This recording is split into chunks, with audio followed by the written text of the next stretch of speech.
John Kelly. I'm a principal investigator for the Public Archaeology Laboratory, PAL. I've been doing archaeology for more than 15 years, and I've worked in almost every state in New England, plus New York and New Jersey. I've worked in a lot of cities and towns in New England. I specialize in post-contact sites, so post-contact would be like sites after the arrival of Europeans, but I've also worked on my fair share of Native American sites dating back 12,000 years ago. I've kind of done a bit of everything. We are doing the archaeological survey of the basement here because they're proposing new work at the property to improve drainage. And part of that is going to be putting in a new concrete floor for the basement to replace the existing dirt floor that's here. So we're just doing some judgmentally placed test pits to sort of see what's going on in the basement and if there's any potentially significant artifact deposits or cultural features that might be present that they'd have to know about before they can proceed with their plans. So this is what's called an intensive level survey. So it's a survey to determine what is here versus what might not be here. So we're looking to identify what deposits are present. The basement is kind of a constrained space. It's only, I think, 22 by 13 feet. We're digging what's called judgmentally placed test pits, or JTPs, which is essentially a 50 by 50 centimeter shovel test pit excavated by hand, essentially putting wherever we think might be good. So for this part of the cellar, that's essentially one in each corner and one in the middle kind of a thing. And then we'll do some over in that side of the basement shortly. And the idea is to put in enough pits to sort of cover the space and get an idea of what's going on. There's a lot of different ways you can test an area, but the judgmental pits make the most sense given the space that we're working in, especially since sometimes you're constrained by height. We've done our first 3 test pits in the cellar. What I think's going on is they dug out the cellar hole and then they deposited some fill back in to level off, you know, what they dug out for a floor. Because it was an open floor basement, material was discarded in the basement and has sort of migrated into that fill over time. Stuff in the fill is not necessarily representative of when it was put down necessarily, but it looks like you've got sort of a relatively thin layer of fill. It's only like 20-30 centimeters over the subsoils that they cut into to make the cellar. We know that there's an archaeological site here because back in the 1970s, a graduate student from Brown University and the Historical Society teamed up and they did excavations around the property in the yard space and found a lot of artifacts from the occupation of the Peak House and the neighboring Clark Tavern. Down here, we're sort of expecting to find similar material to what they got. A lot of that is turning out to be sort of architectural material like brick fragments, nails, mortar, fragmented pieces of kitchen and domestic material like broken plates and cups and bottle glass, buttons and things of that nature. So that's what we've been finding so far. And if we find some earlier material, that would be exciting too. Some of the oldest material that we've gotten so far is probably around the turn of the 19th century, late 1700s, early 1800s.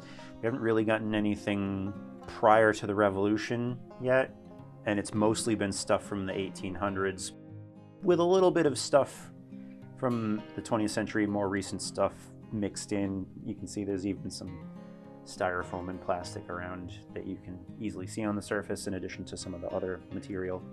And we also know sort of from deed research and archival research, sort of the occupational history of the property and everything. So we know when the house was built and who lived in it when and who owned it when. You know, sometimes things can get used for a long time. So when it was made may not indicate when it was used, but it does give you some idea. We're digging in arbitrary 10 centimeter levels, but we're also doing it by the soil horizon. You want to keep track of what context the material is coming out of, because that can have different implications for what the material might mean or when it might have been put down in that spot. So if you have a fill layer that's like a very dark brown, and then under that is like a yellow brown fill, you're going to want to separate your material out by what was in that first one versus the second one, because maybe that second one only has stuff from the 1850s in it. Maybe that first one also has stuff from the 1900s. That can tell you maybe when that they were deposited because they have different material within them. And getting a good idea of like what soils are present also gives you an idea of sort of integrity, like how disturbed has everything been since they built the peak house and lived in it. The level of historic and modern disturbances can have a direct bearing on how significant something might be.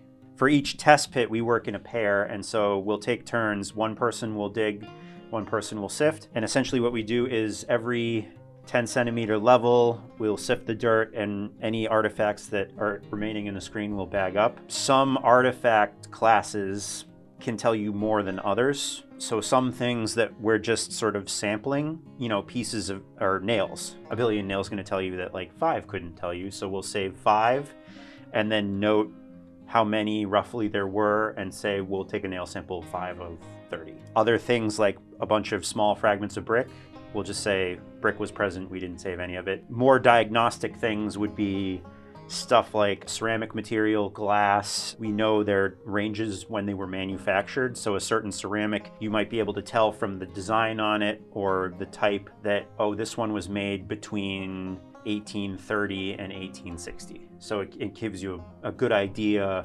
of when it was made and probably when it was used. We know what we're looking for, so we know what to grab and what might be more important than other things, what could potentially tell you more about sort of the daily lives of people that lived at the peak house or used it as a workspace. So that's kind of the stuff that we're on the lookout for more than anything else. Without the information on where the artifacts came from, they're almost rendered meaningless because context is everything. You want to know where something came from, because if you just have the object, you could say, oh, that's a cool, interesting object, but you might not be able to say anything about the people who owned it. Whereas if you know where it came from, the soil and the depth, you're going to be able to say a lot more.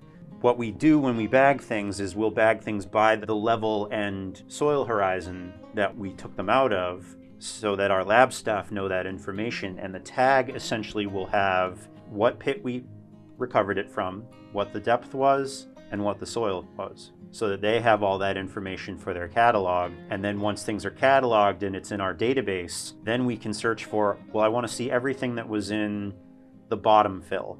I can click that layer and then all the artifacts that we got out of that fill will pop up and I can look at them together and say, all right, well, these artifacts mean this about this fill layer and these artifacts might mean this about people that discarded them. It's all information to have because otherwise it's just stuff. You want the stuff, but you want to know where it came from so you can better say what it means.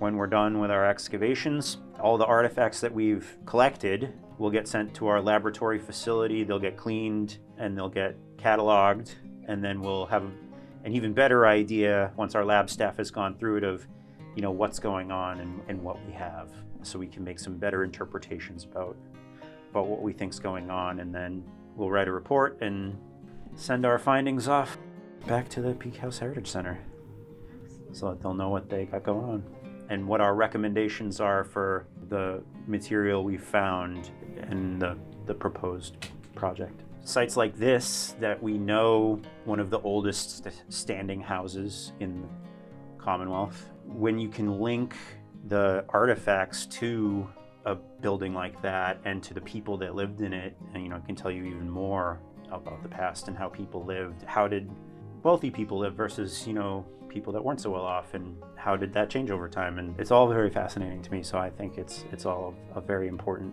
thing to investigate. We haven't found every site and we don't know everything about the past. Every site that we find could tell you a little bit more about our shared past and knowing where we came from so we can know where we're going.